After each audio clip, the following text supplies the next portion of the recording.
Trouver un sens à la souffrance, deuxième partie. Nous l'avons déjà dit, il n'y a pas de solution simple au problème de la souffrance, car chaque souffrance est unique et personnelle. Elle peut être comparée à un désert, à une vallée, à une traversée solitaire, à un brisement, à une absence de présence, etc.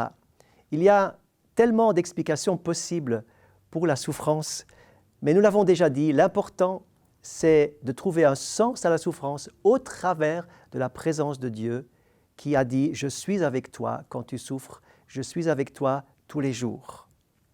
Lorsqu'on s'approche du thème et de la personne qui souffre, il faut le faire avec beaucoup de respect, avec beaucoup de pudeur, car nous ne pouvons nous mettre à la place de l'autre d'une manière complète, jamais.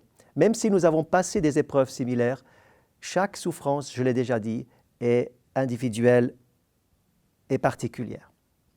Quelqu'un a dit d'une manière simple, un peu lapidaire comme cela, en disant « Ici-bas, c'est le pays des pourquoi, mais là-haut, ce sera le pays des parce que ».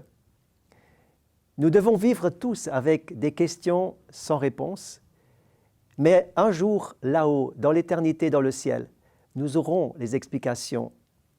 Mais même si nous n'avons pas besoin d'explications, la présence de Dieu peut tellement nous élever au-delà et au-dessus de nos souffrances que nous n'avons pas forcément besoin de toujours recevoir une explication.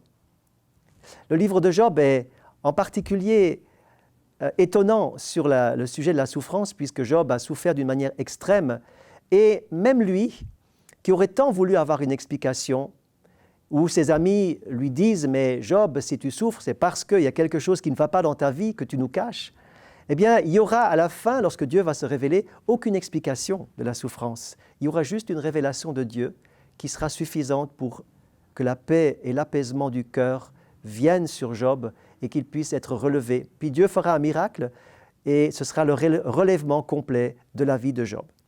Je voudrais maintenant voir avec vous trois démarches qui sont bibliques et qui sont simples, qui nous aident à vivre ou à aider quelqu'un qui souffre. Tout d'abord, je dirais ce sont 3 verbes qui commencent tous les 3 par P. Et voici, il s'agit de partager, pleurer, porter.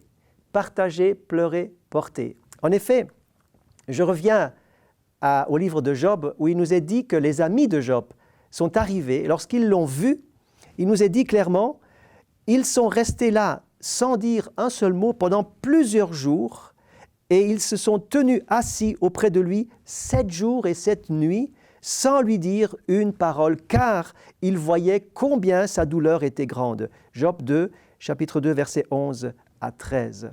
La première chose qu'une personne a besoin, personne qui souffre a besoin, c'est de la présence. Pas de parole, mais de la présence.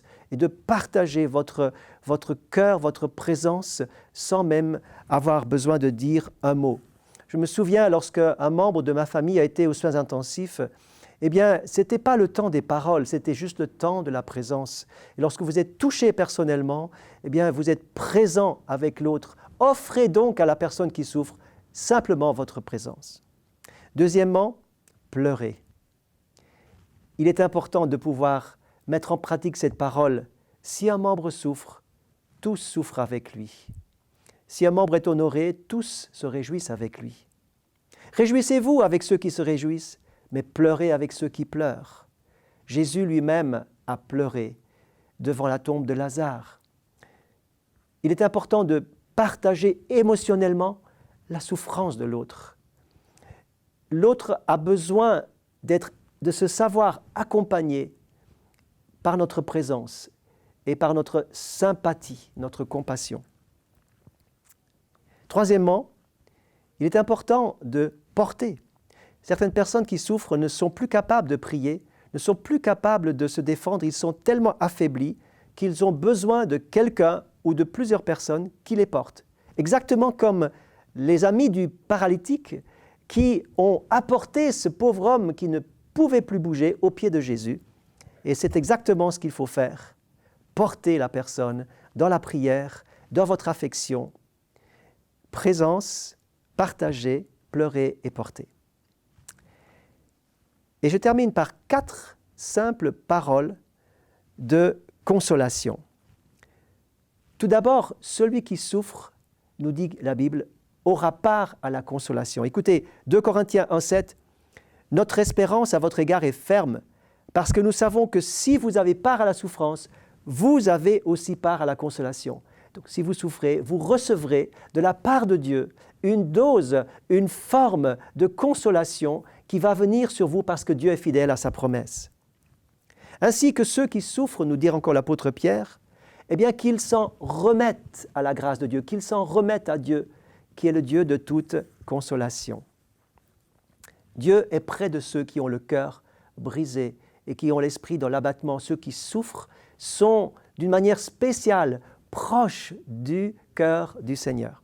Deuxièmement, toute souffrance est limitée dans le temps. Je prends juste un texte parmi d'autres.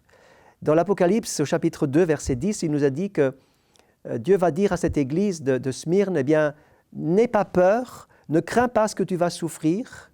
Le diable jettera quelques-uns de vous en prison, afin que vous soyez prouvés. Vous aurez une épreuve de 10 jours. C'est limité dans le temps. C'est limité dans le temps. Chaque épreuve a son début et sa fin. Je pense à ce jeune homme qui avait sa mère à l'hôpital et qui se mourait d'une tumeur au cerveau. Elle n'était plus accessible, elle ne répondait plus à rien. Et il la visitait avec les autres membres de la famille. Et cette épreuve semblait n'avoir aucune fin. Et on se demandait, mais pourquoi maman n'est toujours pas partie? Et il termine une de ses visites par cette simple prière, « Seigneur, délivre maman de tous ses ennemis. » Et à ce moment même, elle est partie, elle a expiré, elle est décédée à ce moment même. Il y a une fin à toute épreuve, à toute souffrance. Troisièmement, on n'est pas éprouvé au-delà de nos forces. 1 Corinthiens 10,13 nous dit que Dieu est fidèle et ne permettra pas que vous soyez éprouvés au-delà de vos forces. Mais avec l'épreuve, il vous donne le moyen de la supporter.